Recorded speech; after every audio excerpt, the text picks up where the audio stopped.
want you to just step back for a second and remember the last time you tried to tackle a goal that really intimidated you.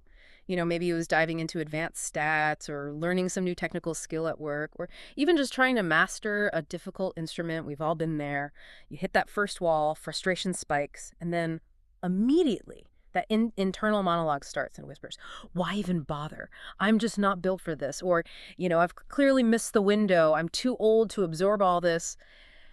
That feeling, that sense of a hard, unyielding ceiling above your potential, it's crippling. It absolutely is crippling. Yeah. And that self-talk, those absolute statements you make about your own limits, that's the entire focus of this deep dive. Right. We've synthesized a collection of really powerful research on cognitive barriers and learning myths, and we've framed it around what the sources call the 7 limiting beliefs. So we're going to unmask these deeply ingrained assumptions. Exactly. And we can just call them what they are, lies that learners tell themselves. So our mission today is pretty straightforward then. We're going to take those 7 limiting beliefs, identify the mechanism that makes them so destructive, and then replace them with new, empowering truths. Truths drawn directly from the science of learning. Because fundamentally, this isn't a dive into what you can't do. It's a dive into what you've incorrectly convinced yourself you won't do. Okay, so let's unpack this core tension. What's fascinating here is how the source material separates ability from belief. This isn't about your brain's actual capacity. Huh. It's about the false assumptions you've internalized, sometimes for decades. That feeling you have, that stuckness, it feels real, but it's actually self-inflicted. And the danger is, if you believe a lie long enough, it stops sounding like a choice and it starts sounding exactly like your destiny. That's the crux of it. You look at a bad test score, or you fail at one attempt, and you just conclude, that's it, that's my final state. So the first challenge we face is just distinguishing between those immediate results, which are really just a small, temporary snapshot, and your actual long-term learning ability. They are not the same thing. And if you accept that immediate snapshot as your fate, you lock yourself right into the first, and I'd argue, the most dangerous of all these limiting beliefs. Let's start right there. Lie number 1. This paralyzing idea that intelligence is fixed, immutable. If you believe your IQ score from high school defines your absolute cognitive limit, what happens? Well, if you adopt this fixed mindset, the internal mechanism immediately shifts. It's a huge shift. You stop focusing on learning and you start focusing on performance. On looking smart. Exactly. You prioritize looking smart, and you will do anything to avoid risk because any risk might expose you as, ignorant.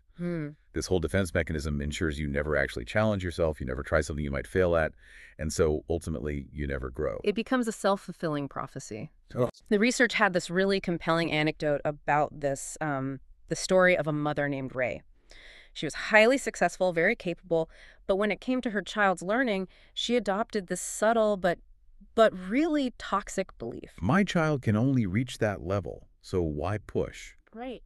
And her behavior just changed completely because of that lie.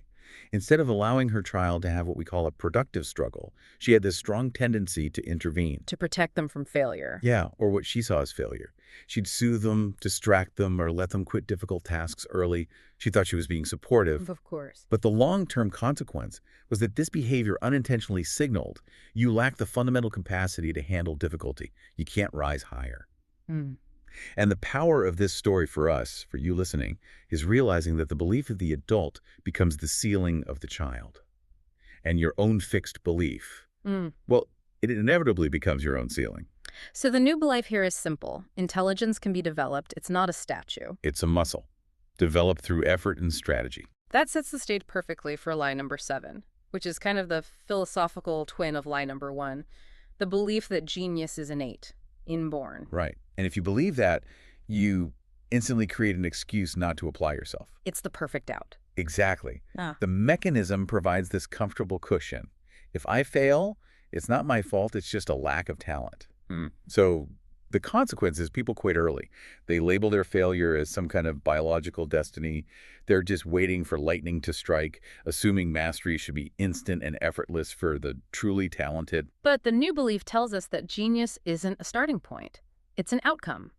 It's created through dedicated, sustained practice plus the right guidance. It requires a process. It requires showing up every day, not just, waiting for the muse to descend. Absolutely. And speaking of waiting, let's move to lie number 2. The famous, pervasive myth I only use 10% of my brain. Oh, this one. Yes. I hear this constantly. Why is this so limiting? I mean, on the surface, it sounds kind of optimistic, right? Like we have 90% in reserve just waiting. And that's precisely why it's such a damaging lie. The mechanism is rooted in passivity. If you believe 90% of your potential is locked behind some mysterious biological wall, you adopt a mindset of waiting. Waiting for a miracle. Waiting for a miracle, a magical breakthrough, or some guru to finally unlock that mythical percentage. Ah, okay. So the consequence isn't a scientific error, it's action paralysis. You ignore the need for disciplined, effective practice because you're waiting for a switch to flip. Precisely. You already have a fully functioning brain, but you're not using effective learning systems. The new belief here is to stop worrying about a mythical 90% and focus entirely on learning how to use the 100% you already have in the most effective way possible. It shifts the focus from potential to methodology. Yes, from magic to method. And that shift brings us directly to lie number 3. Mistakes are failure. I mean, we were all conditioned by outdated education systems to believe this. Mistakes equal bad grades, public embarrassment. Definitive evidence of incompetence. But, the sources remind us that every great achiever operated outside of this paralyzing idea. Look at Einstein. Yeah. Man stumbled, he was judged as slow, he was wrong frequently, but he's remembered for his revolutionary impact because he just kept going through the mistakes. It's the persistence that matters. But let's be real for a moment. When you make a mistake on an important presentation or you fail a certification test, it feels like failure. How do we internalize that truth, that mistakes are just data? You have to actively reframe the experience. A mistake is just the inevitable data trail you create when you try something new or challenging. It is the friction necessary for growth. The only true permanent failure, according to all this research, is stopping the process of learning after an error. So the new belief is that there is no failure. There are only valuable data points. That's the mental switch right there. It's a powerful one. Now, let's talk about a belief that sounds like it should be the bedrock of success, but it's actually one of the most insidious, limiting lies. Lie number 4. Knowledge is power. Ah, yes. This is where we need to spend some time, because on the surface, it sounds like motivational gold.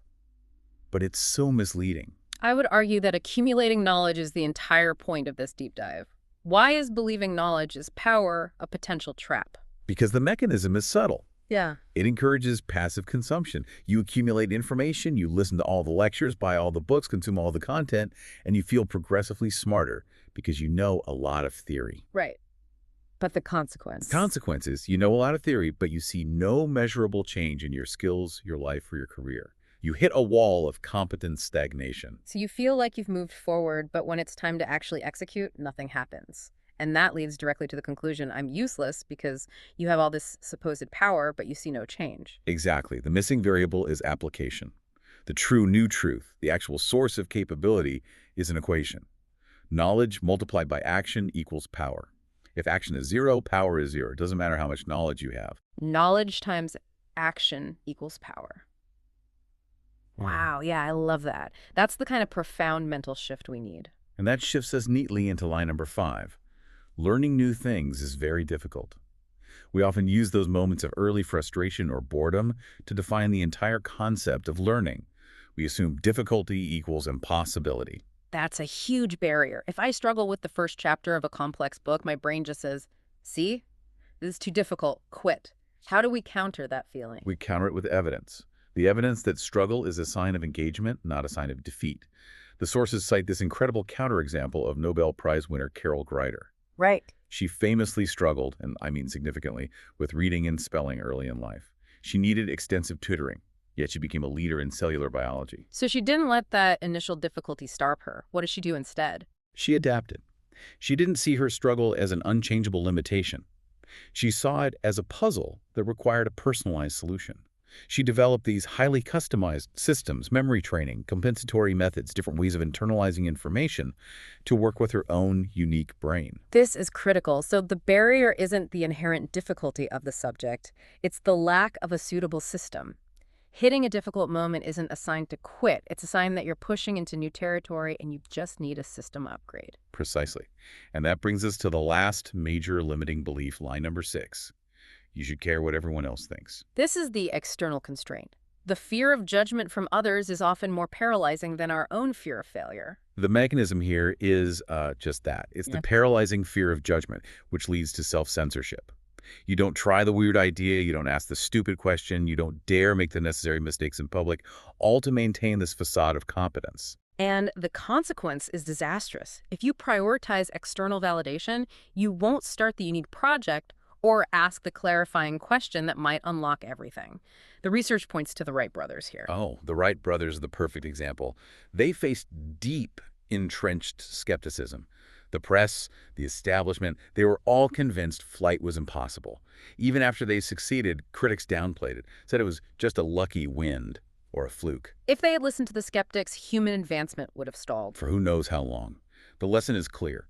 The liberating new belief is that while feedback is valuable, the most essential opinion you must listen to, the one that drives real innovation, is your own awakened consciousness, your internal conviction. So we've unmasked these 7 powerful lies, from the fixed mindset to needing external validation. The question now becomes operational. How do you actually dismantle them? How do you brick this collective hypnosis? This is the practical part, and it's simpler than you might think. The research gives us 3 steps, starting with step 1, change your language. Such a small shift, but it has monumental weight. It really does. Instead of saying, I am not good at chemistry or I'm not good at coding, the source recommends changing that to, I am not yet good at chemistry. The word yet, that single word, shifts your current state from a permanent identity to a temporary status. It implies a developmental trajectory. It gives you instant agency. It reframes the present as the starting point of a process, not the final conclusion. That linguistic shift is powerful, but it has to be followed by action. Which brings us to step 2, shrink the action. When we feel overwhelmed by these limiting beliefs, our tendency is to commit to these huge, unsustainable changes. Oh yeah, I'm going to study for 6 hours a day, or I'm going to write a novel this month. And we inevitably fail, which just reinforces the initial limiting lie. The solution is the opposite. Commit to one small, specific task today that is almost impossible to fail at. The action must be so small that the lie simply cannot argue with it. So we're talking about practicing a skill for just 10 minutes.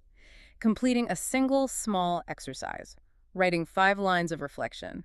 What specific thing did I learn today? Yes, growth isn't exponential. It happens through these small, consistent increments that build momentum. And finally, step 3, turn mistakes into data. This is the ultimate defensive move against lie number 3. When you make an error, you have to shift immediately from self-blame to analysis. You adopt the mindset of an objective scientist looking at a failed experiment. And you ask 3 diagnostic questions instead of criticizing yourself. First, what specific step did the error occur in? Pinpoint the exact moment. Second, what single detail will I change next time? Don't try to overhaul the entire system, just one small adjustment. Right, keeps it manageable. And third, what principle or concept did I learn from this error? This transforms that emotional failure into objective, valuable learning material. You've succeeded in gathering data, which proves you're still in the game. So, what does this all mean for you, the learner? I think the ultimate liberating takeaway is this. Your limit isn't defined by your capacity. It is defined by the narrative you choose to believe. There's no external force stronger than the ceiling you tell yourself exists.